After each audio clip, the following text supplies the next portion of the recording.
में और आगे बढ़ते हैं और अब हम लोग का अगला जो टॉपिक है वो है electric field due to a uniformly charged thin spherical shell.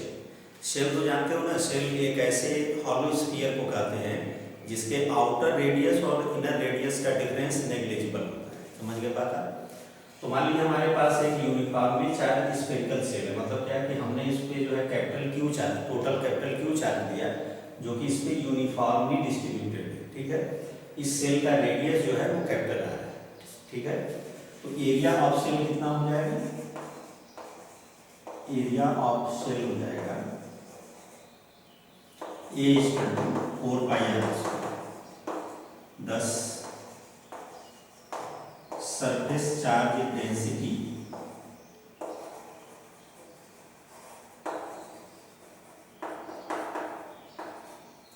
Of cell, ये हो जाएगा आपका sigma equal to Q by ए।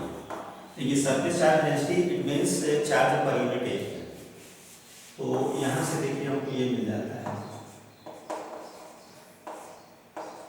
तो जहाँ जरूरत पड़ेगा वहाँ उसका हम लोग यूज करेंगे। ये स्फेरिकल सेल के लिए ये है।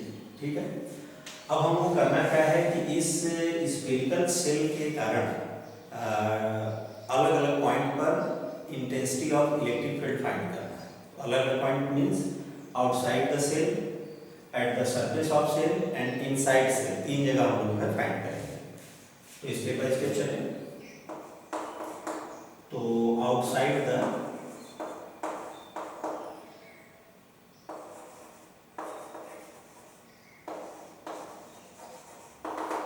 आउटसाइड द सेल, तो इसमें हम लोग करेंगे क्या कि देखिए ये आपने देखिए बना लिया सेल को,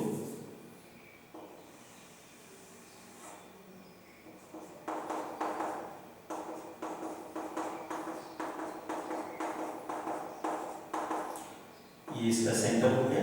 आउटसाइड मान लीजिए कोई एक पॉइंट पी हम लोग लेते हैं, इस पॉइंट पर हमको intensity of electric field find करना है due to this spherical cell.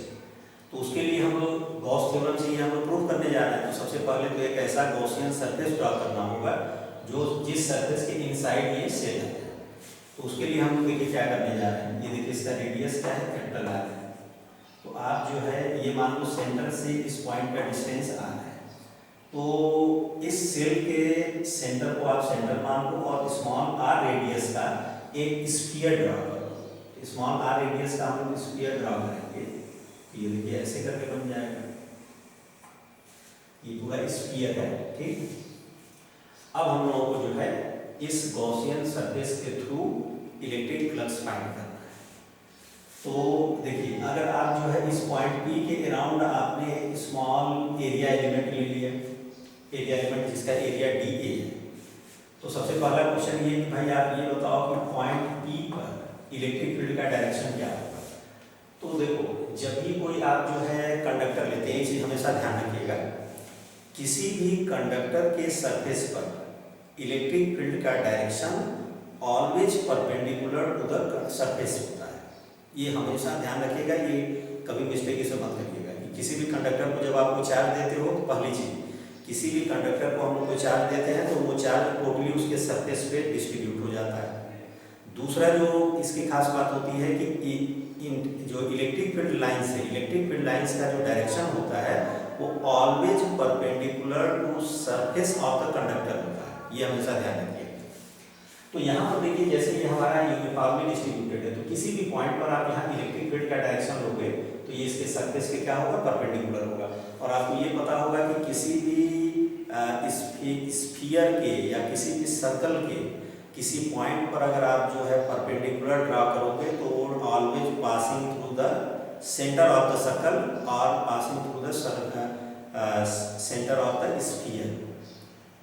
मतलब किसी भी स्फीयर या सर्कल के किसी पॉइंट पर आप परपेंडिकुलर ड्रा करोगे तो वो हमेशा जो है वो हमारे स्फीयर या सर्कल के सेंटर से पास करेगा।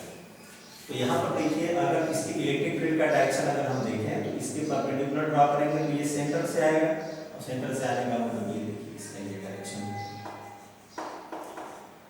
और जब आप एरिया वेक्टर का डायरेक्शन निकालोगे तो एरिया वेक्टर का डायरेक्शन तो जान ही रहोगे भैया, सरफेस के परपेंडिकुलर आउटवर्ड होता है। तो यहाँ भी जब आप परपेंडिकुलर ड्रा करोगे तो इसके सेंटर से आएगा।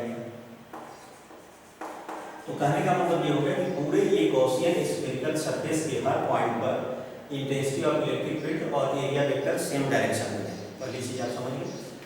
तो सबसे पहले हम लोग जो है electric flux through Gaussian sphere, ये phi is closed surface integration vector E dot vector D. लेकिन होल सरफेस पर आप ध्यान दो कि वेक्टर ई और वेक्टर डी सेम डायरेक्शन में है। E into D A into cos 0 हो गया, कॉस 0 की वैल्यू 1 हो गई। अच्छा, दूसरी चीज, आप इस स्फेरिकल सरफेस के किसी भी पॉइंट पर रहोगे तो ये स्फीयर से देखिए उसका डिस्टेंस सेम रहेगा, तो ये ई की वैल्यू भी सेम रहेगी। ई कांस्टेंट हो गया, ई को आप बाहर ले लो और क्लोज्ड सरफेस इंटीग्रेशन हो गया डी ए का। अब ये क्लोज्ड सरफेस इंटीग्रेशन ये मतलब क्या है, इस सरफेस पर जितने भी स्मॉल एरिया है सभी एरिया का आप सम करोगे, तो सभी स्मॉल एरिया का आप सम करोगे तो ये हो जाएगा E into total area of sphere. तो ये आ गया। ये फार्मूला तो हम लोग ये जो हम लोगों ने फ्लक्स निकाला ये अपने बेसिक नॉलेज के बेसिस पर। अब हम लोग निकालेंगे अकॉर्डिंग टू गॉस थ्योरम। तो टोटल चार्ज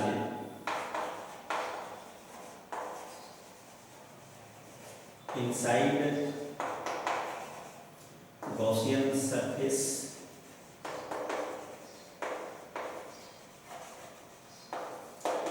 इस गॉसियन सरफेस के इनसाइड टोटल चार्ज इसी का चार्ज हो जाएगा। तो इसको आपने टोटल कितना चार्ज दिया हुआ था, देखिए capital Q 10 according to Gauss law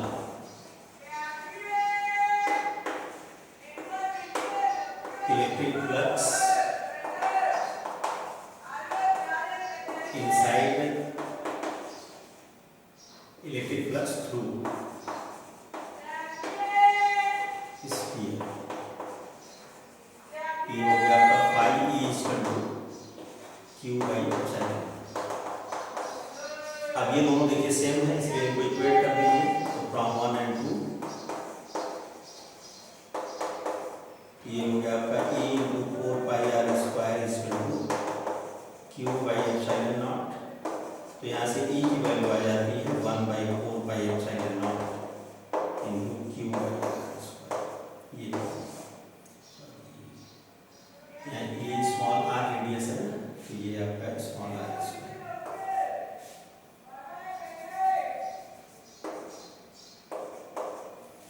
इस वाले स्फीयर का ये जो बड़ा वाला स्फीयर आपने ड्रा किया इसका रेडियस स्मॉल आर है, तो इसका एरिया आएगा 4 बाई स्मॉल आर स्क्वायर होगा। ये हो गया।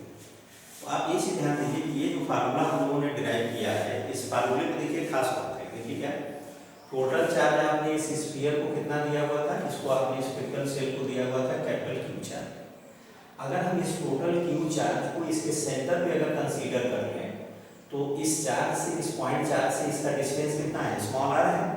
और पॉइंट चार्ज के कारण जब आप किसी पॉइंट पर इलेक्ट्रिक फील्ड निकालते हो तो डायरेक्ट यही फार्मूला लगता है।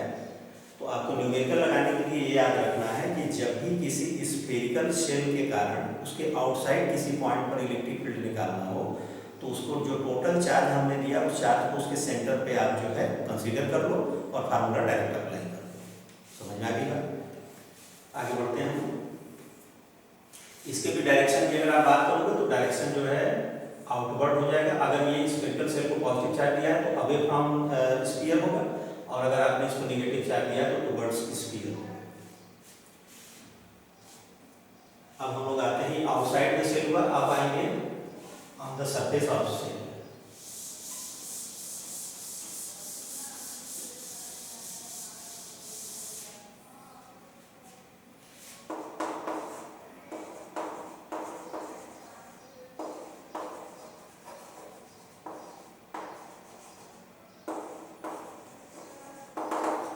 तो ये इसके ऑन द सरफेस अगर हम लोग ले रहे हैं तो उस केस में हम लोग ये कंसीडर कर लेते हैं कि अगर मान लीजिए हमारा point just outside the shell, अगर तो जस्ट आउटसाइड होगा तो स्मॉल आर जो हमारा यहाँ पर फार्मूले में था ये अप्रॉक्सीमेटली इक्वल हो जाएगा कैपिटल आर के, और उस केस में आप यही फार्मूला अप्लाई कर देंगे। तो when point P lie on surface of the shell, then small r equal to capital R, so E is equal to हो जाएगा 1/4πε0 capital Q by capital R square. इसी में आप स्मॉल r की जगह क्या पुट कर दो, कैपिटल R, और इसको चाहे तो आप देखिए ये भी लिख सकते हैं 1/ε0 Q by 4πr स्क्वायर, और ये देखिए Q by 4πr स्क्वायर क्या है, सिग्मा है, ये हो गया सिग्मा बाई एप्सिलॉन। ये फार्मूला भी थोड़ा काम आता है, इसको भी ध्यान रखिएगा कि जब भी किसी स्फेरिकल सेल के सरफेस पर आपको इंटेंसिटी ऑफ इलेक्ट्रिक फील्ड निकालना हो तो सीधा फार्मूला यूज करिए सिग्मा अपॉन एप्सिलॉन। अच्छा, एक और देखिए खास बात आपको बताएं कि जैसे ये हम लोगों ने फार्मूला डिराइव किया स्फेरिकल सेल के लिए, लेकिन ये फार्मूला हर टाइप के कंडक्टर पे अप्लाई हो जाएगा।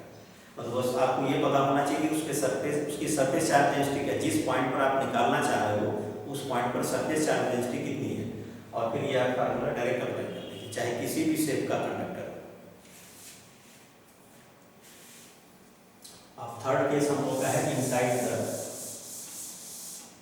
शेल।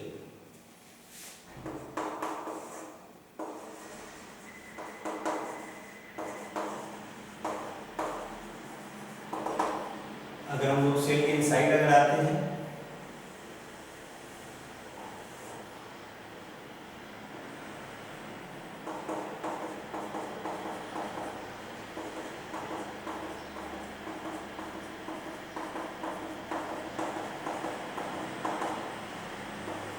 मान लीजिए हमारा पॉइंट P यहाँ और यहाँ से इसका डिस्टेंस मान लीजिए स्मॉल r, फिर आप स्मॉल r रेडियस का आप एक स्फीयर ड्रा कर दो। समझ गई बात? अब आप देखो ये जो आपने गॉसियन सरफेस ड्रा किया है, क्या इसके इनसाइड कोई चार्ज है? तो टोटल चार्ज तो आपका यहाँ है। तो सपोज ये point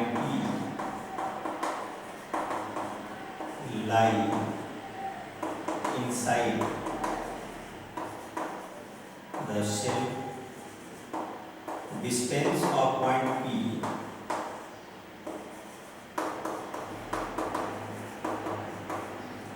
from center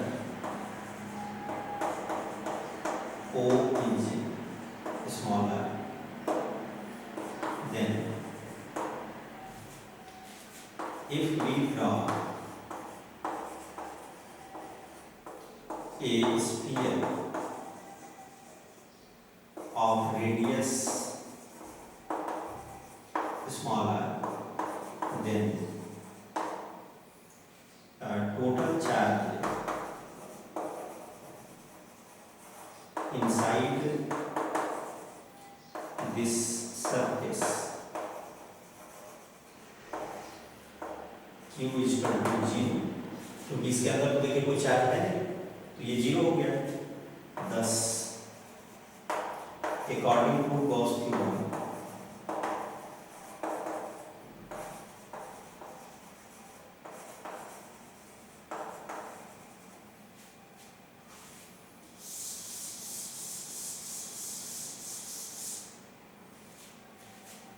flux through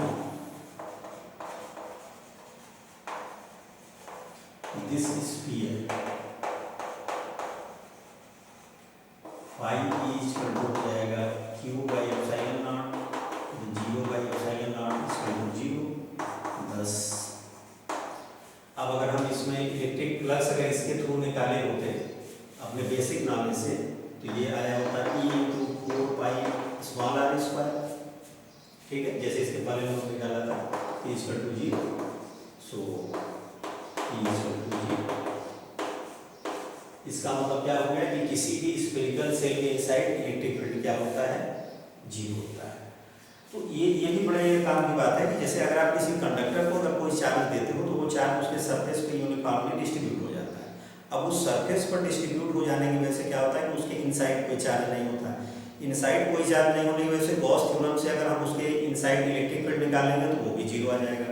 अब इलेक्ट्रिक फील्ड अगर जीरो हो गया तो इसका मतलब ये हो गया कि अगर हमको किसी इलेक्ट्रॉनिक्स के किसी डिवाइस को अगर इलेक्ट्रिक फील्ड से अगर बचा करके रखना है, मतलब सेफ रखना है जिससे इलेक्ट्रिक फील्ड का उसके ऊपर कोई इफेक्ट ना हो, तो आप क्या करो, एक हॉलो कंडक्टर ले लो, ठीक है, और उस कंडक्टर का जो है उसके बेस पर कोई आप जो है एक इंसुलेटिंग सब्सटेंस को रख दीजिए, जैसे वुडन ब्लॉक रख दीजिए। उस ब्लॉक के ऊपर आप इलेक्ट्रॉनिक के उस डिवाइस को रख दीजिए जिस डिवाइस को आपको इलेक्ट्रिक फील्ड से सेफ रखना है। तो आप बाहर कितना भी स्ट्रॉन्ग इलेक्ट्रिक फील्ड होगा आपका वो डिवाइस जो है वो सेफ रहेगा। इसी पर बेस्ड एक क्वेश्चन आता है कि हमने कि जैसे आप किसी कार से ड्राइव करते हुए जा रहे हैं या आप किसी बस से जा रहे हैं, और कार है, बस है, तो ये सब तो आप जानते हो मेटल का बना होता है। तो सडनली मान लीजिए अगर बहुत तेज थंडर स्टॉर्म होता है, मतलब बहुत तेज बिजली कड़कती है, तो आप अपने आप को सेफ रखने के लिए क्या करोगे? तो ज़्यादा कुछ नहीं करना है, बस आपके जो कार वगैरह में जो स्क्रीन लगे होते हैं, जो हमारे विंडो होते हैं, उनको आप तुरंत क्लोज कर दीजिए, टोटल उसका जो ग्लास है उसको ऊपर कर दीजिए और आप बिल्कुल सेफ रहेंगे। क्यों? क्योंकि जब भी कोई थंडर स्टॉर्म के समय जब जो बहुत तेज इलेक्ट्रिक करंट जब फ्लो करेगा तो वो अगर आपके कार के ऊपर आकर के गिरता भी है तो टोटल चार्ज जो है वो कार के सरफेस पे डिस्ट्रीब्यूट हो जाएगा और आप अंदर जो है इलेक्ट्रिक फील्ड की इंटेंसिटी जीरो रहेगी और टोटली सेफ रहेंगे आप। तो इसीलिए ना कहा जाता है कि जब बहुत तेज थंडर स्टॉर्म हो रहा हो, बहुत तेज बिजली कड़क रही हो, तो सेफ रहने के लिए आप क्या करो, कभी किसी पेड़ के नीचे मत खड़े होइए आप, क्योंकि जो हमारे ग्रीन ट्रीज होते हैं ये करंट के बहुत अच्छे जो है कंडक्टर होते हैं। तो पेड़ के नीचे अगर आप खड़े होंगे, पता चला कि थंडर स्टॉर्म के समय पूरा जो है इलेक्ट्रिसिटी फ्लो करेगी उसी वुडन ट्री के थ्रू, तो आप अगर वहाँ खड़े हैं तो आप वहाँ पर सेफ नहीं रह सकते कभी भी।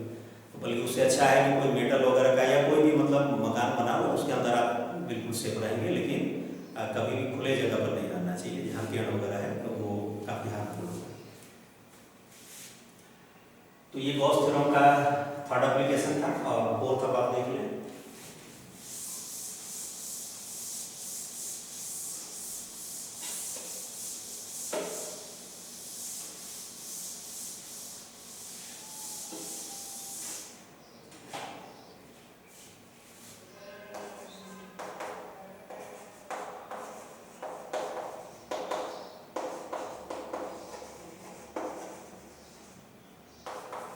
Electric field due to uniformly charged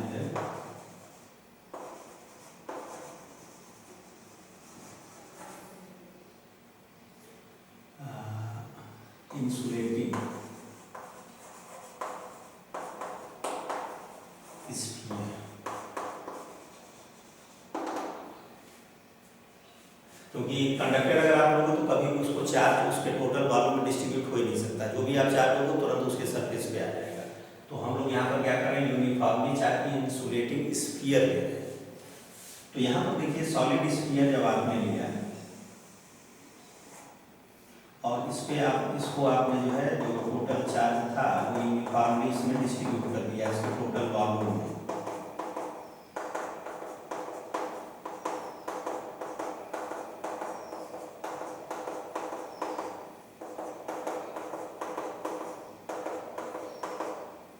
ठीक है, अब ये है इसमें जो सबसे इंपॉर्टेंट वाला केस है वो हम आपको डिराइव करके दिखा रहे हैं। मान लीजिए इसके इनसाइड किसी पॉइंट पर हमको इलेक्ट्रिक फील्ड फाइंड करना है और वो पॉइंट पहले से पहले कुछ चीज़ें हमने कहा है। मान लीजिए इस स्फीयर का रेडियस क्या है, कैपिटल आर है, और टोटल चार्ज आपने इसको कितना दिया, capital Q. Suppose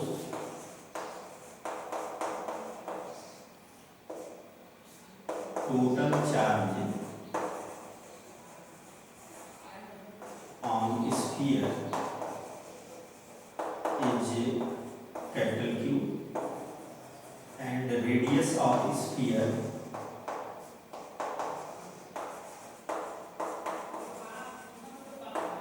is capital R। अब यहाँ पर क्या है कि देखिए जो आपने स्फीयर को चार्ज किया इसके टोटल वॉल्यूम में डिस्ट्रीब्यूटेड है, तो वॉल्यूम यहाँ निकालना पड़ेगा। तो वॉल्यूम ऑफ स्फीयर हो जाएगा ये हो जाएगा आपका V equal to 4/3 pi R cube 10 charge per unit volume of the sphere, इसको हम लोग बोलते हैं वॉल्यूम डेंसिटी ऑफ चार्ज।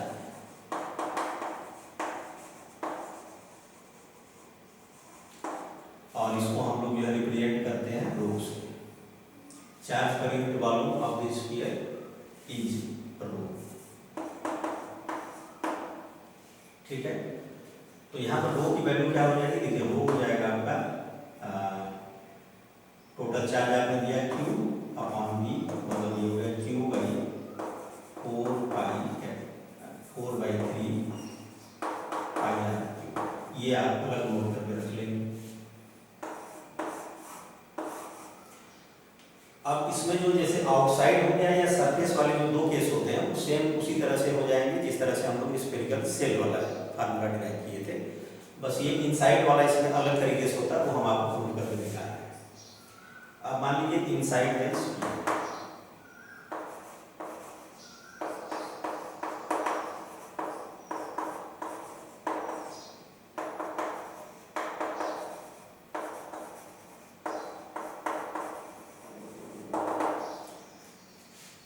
तो इसमें हम लोग जो है पहले फिगर बनाएंगे।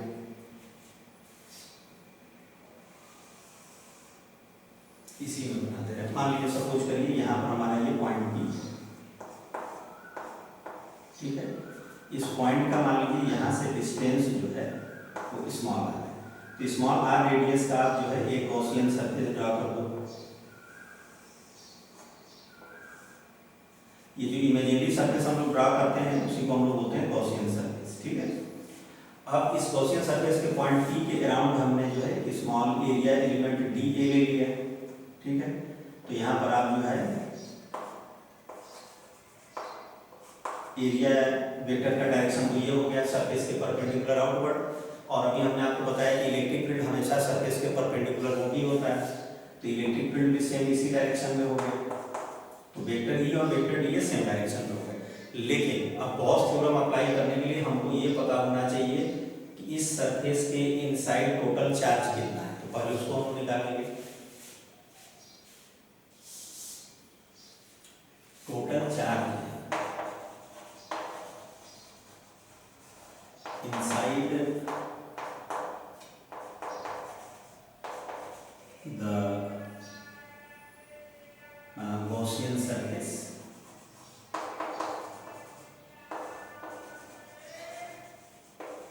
इसको मान लीजिए हम क्यू से दिखा देते हैं। तो देखिए पर यूनिट वॉल्यूम का चार्ज ये है, तो पर यूनिट वॉल्यूम का ये है। तो इस स्फीयर का वॉल्यूम क्या होगा? स्फीयर का वॉल्यूम हो गया 4/3 पाई स्मॉल आर क्यूब और इनटू मतलब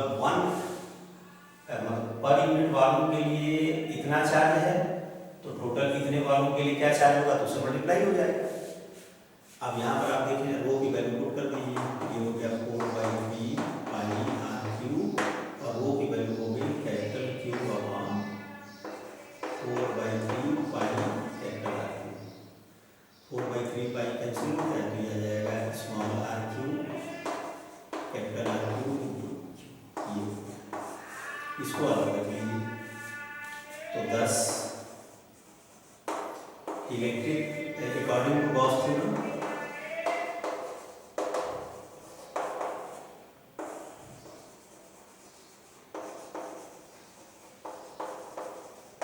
टोटल इलेक्ट्रिक फ्लक्स थ्रू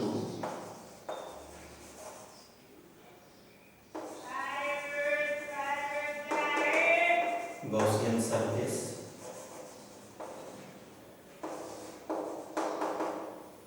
ये हो जाएगा Q बाई एप्सिलॉन नॉट। ये हो गया 1/एप्सिलॉन नॉट और ये Q की वैल्यू आप ये रखिए RQ upon capital RQ into capital, ये अलग रख लीजिए। अब आप अब हम लोग अपने बेसिक नॉलेज के बेसिस पर निकालेंगे। तो इलेक्ट्रिक फ्लक्स थ्रू स्फीयर, ये हो जाएगा 5E ये हम लोग आ जाएगा E × 4πr²। जो बेसिक तरीके से हम लोग निकालते थे, इसके पहले मैं निकाला था, वो लिख आपको निकालना है, vector E dot vector D होगा। तो सेम इसके पहले वाले फार्मूले में जैसे हमने निकाला था, सेम उसे ही आ जाएगा E × 4πr²। अब आप इन दोनों को इक्वेट कर दो, तो 10 E × 4πr² 1/ε0 r, ये हो गया r³ upon capital R³ into capital Q। तो यहाँ से अगर आप क्रॉस मल्टीप्लाई करें तो E की वैल्यू आ जाएगी 1/4πε0। ठीक है, एक r² से कैंसिल होगा, ये r upon capital R³ into Q, ये देखिए फार्मूला है। ठीक है, तो ये आपको याद रखना है, मतलब ये ध्यान रखिएगा कि ये फार्मूला जो है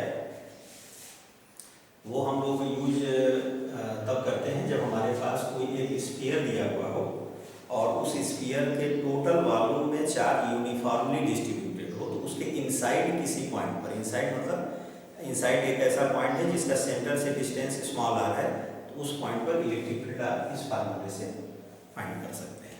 ठीक है, और अगर इसके सरफेस पर और सरफेस के आउटसाइड अगर आपको फाइंड करना है, तो आप ये टोटल चार्ज जो है इसके सेंटर पे कंसीडर करके आप फार्मूला यूज कर दीजिए। जो स्फेरिकल सेल वाला था सेम वही अप्लाई यहाँ भी हो जाएगा, बस केवल इनसाइड वाला चेंज होगा। स्फेरिकल सेल के इनसाइड इलेक्ट्रिक फील्ड 0 होता है और यूनिफॉर्मली चार्ज स्फीयर के इनसाइड जो है इलेक्ट्रिक फील्ड 0 होता है। ठीक है, अब इसमें हम लोग ग्राफ बनाते हैं और ग्राफ को थोड़ा सा समझें।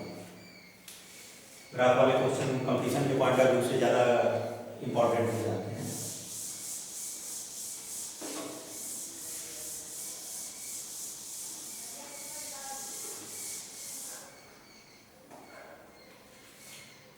ग्राफ बिटवीन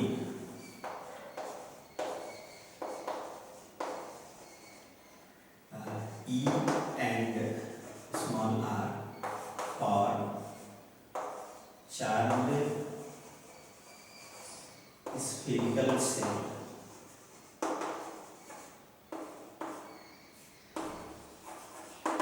तो यहाँ पर देखिए आपको क्या करना है, जैसे ये स्फेरिकल शेल है, ये इसका सेंटर हो गया, सेंटर से डिस्टेंस आपको लेना है, ध्यान रखना है। ठीक है, ये कैपिटल R है,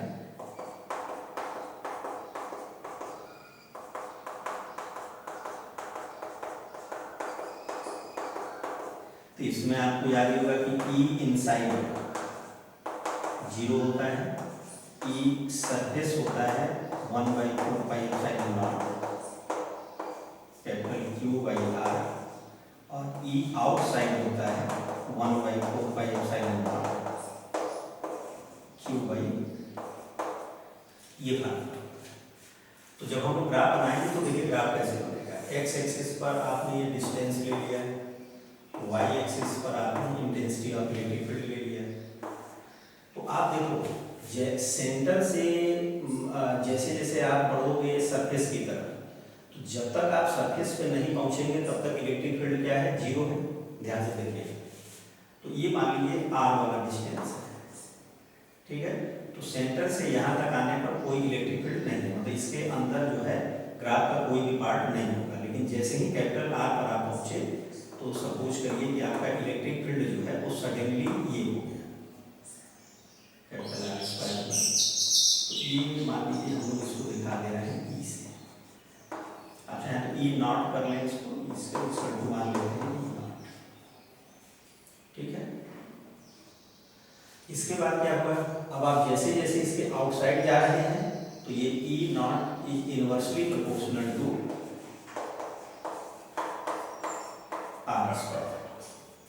मतलब क्या कि रेडियस को डबल किया, E0 1/4 हो गया, मतलब E की वैल्यू हो गई, E की वैल्यू हो गई 1/4। आर को ट्रिपल किया तो ये हो गया 1/9, समझ में आएगा। तो इसके आउटसाइड जब आप जाओगे तो ये ऐसे हो जाएगा।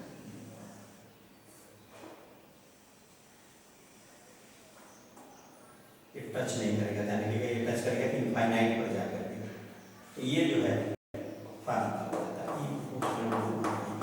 ये यहाँ से, और ये ई नॉट की वैल्यू आप देखिए। और ये तो ये ग्राफ होता है, graph between E and small R, ये अक्सर एग्जाम वगैरह में दिख जाता है। और अब हम लोग ग्राफ जो है फिर इसका लेते हैं,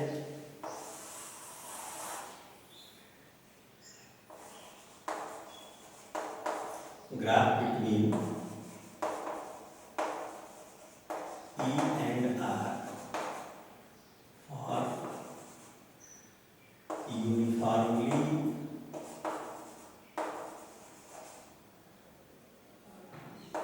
चार्ज इंसुलेटिंग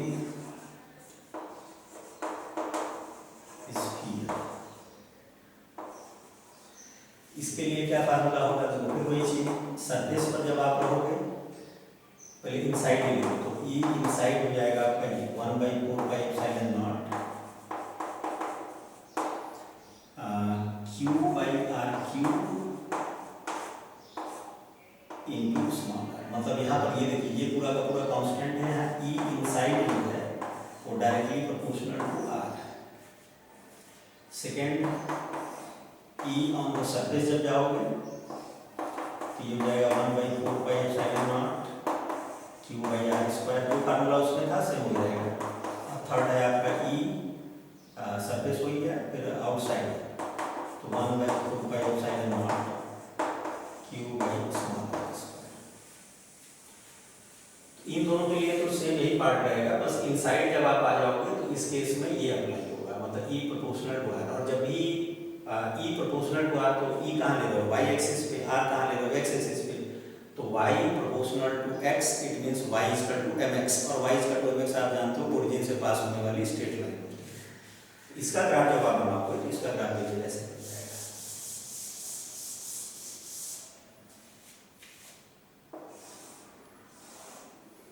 ये मान लीजिए आर वाला डिस्टेंस ये है, सेंटर से डिस्टेंस, और यहाँ ई ले रहे हैं, यहाँ आर ले रहे हैं, यहाँ ई नॉट लिख लो, ई नॉट यही वाला है, सरफेस वाला। तो यहाँ तक तो ग्राफ जो है ऐसे स्ट्रेट लाइन आएगा, और इसके आगे से भी ग्राफ रहेगा।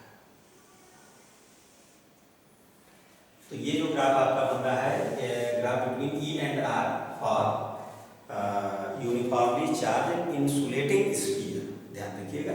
और ये कंडक्टर के लिए है। कंडक्टर देखिए हॉलो हो या स्फेरिकल सेल के फॉर्म में, अगर कंडक्टर है तो उसके लिए सेम यही फार्मूला, यही ग्राफ बनेगा और सेम यही फार्मूला अप्लाई होगा। समझ में आया? तो स्टूडेंट्स, फिजिक्स आप पढ़ रहे हैं, आई होप आप इंजॉय भी कर रहे होंगे। तो बार बार किसी भी लेक्चर को ना समझ में आए तो एक बार, 2 बार, 3 बार आप उसको समझें, बार बार रिमाइंड करें, और जब अच्छे से समझ में आ जाए तभी आप एक्सरसाइज पे आइएगा। तो हमने इलेक्ट्रोस्टैटिक्स का पूरा जो है चैप्टर आपका आज कंप्लीट कर दिया। अब नेक्स्ट जो हमारा जो लेक्चर होगा उसमें अब हम न्यूमेरिकल कराएंगे। तो उसके लिए आप क्या करेंगे, जब नेक्स्ट टर्म से नेक्स्ट जो हमारा लेक्चर होगा तो उस समय आप अपनी बुक को, NCERT की बुक को आप साथ में रखेंगे कि जब हम क्वेश्चन कराएं तो आपको समझ में आना चाहिए। तो स्टूडेंट्स, अगर आपको लेक्चर अच्छा लग रहा हो, आप इंजॉय कर रहे हो, अगर कोई कमी कहीं आपको लग रहा हो तो आप कमेंट बॉक्स में डालें, जहाँ आपको लगता हो कि अगर ये भी होता तो ज़्यादा अच्छा होता। और इसके साथ ही जो है, अगर लेक्चर अच्छा लग रहा हो तो ज़्यादा से ज़्यादा अपने दोस्तों में इसको शेयर करें, चैनल को लाइक करें, सब्सक्राइब करें, ताकि जो है ज़्यादा से ज़्यादा लोग इसका फ़ायदा उठाएं।